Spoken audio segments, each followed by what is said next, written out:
Good morning students, today we will talk about the separating methods. मैंने कल भी समझाया था। Next one is the evaporation.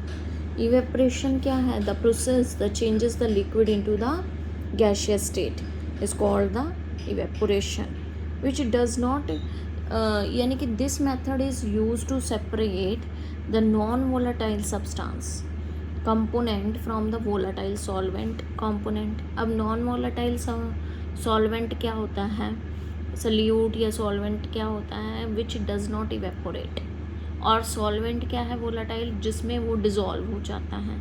तो दोनों चीज़ें होने के कारण जिसमें से वो चीज़ बाहर की तरफ इवेपोरेट होती है, उस प्रोसेस को जो लिक्विड से गैसियस स्टेट में आ जाएगी उसको हम इवेपोरेशन कहते हैं। सिंपल प्रोसेस है और इसके रिजल्ट्स भी क्विक आ जाते हैं एकदम। सेकेंड आपकी आती है सेडिमेंटेशन। सेडिमेंटेशन प्रोसेस क्या है? सेडिमेंटेशन में separation of the suspended particles from the mixture. जैसे फॉर एग्जांपल मैं आपको समझाती हूँ कि जैसे आपने एक गिलास में मड ले लो, थोड़ी सी मिट्टी और पानी। पहले थोड़ा सा हिलाओगे तो वो सारे जो मिट्टी के पार्टिकल्स हैं तो उसमें क्या होंगे, सॉइल के पार्टिकल्स, वो घूमेंगे। फिर उसको थोड़े टाइम के लिए 10-15 मिनट के लिए सेटल डाउन होने के लिए रख दीजिए।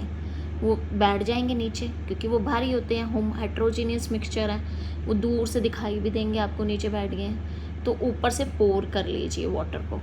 तो दैट इज़ द डीकंटेशन, कि हमने ऊपर से प्योरिटी निकाल ली। फिर उसको सेटल डाउन कर लीजिए और थोड़ी देर बाद फिर निकालेंगे। तो इस तरह ये पूरा प्रोसेस हो जाएगा।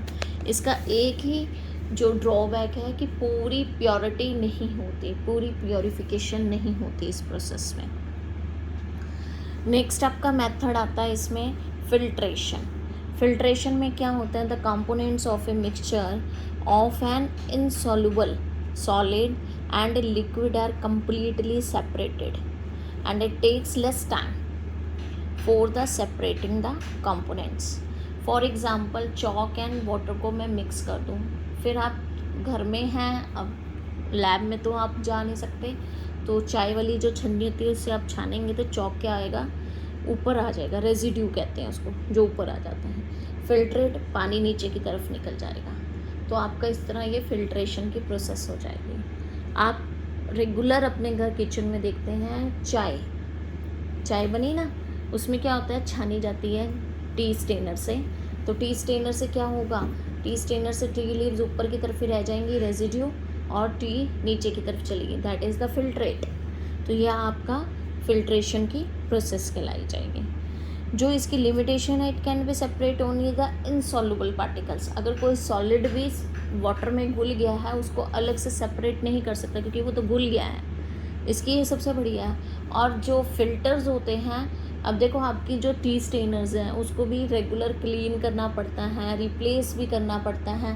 तो ऐसे ही आपके जो एसी के रेफ्रिजरेट फ़िल्टर्स होते हैं या एक्वागार्ड के फ़िल्टर्स होते हैं उनको भी रिप्लेस करना पड़ता है। ये इसकी एक ज़रूरी वो है कि आपको चेंज भी करना पड़ेगा, रिप्लेस भी करना पड़ेगा और वॉश भी करना पड़ेगा रेगुलरली। फ़िल्टर्स का ये काम रहता है।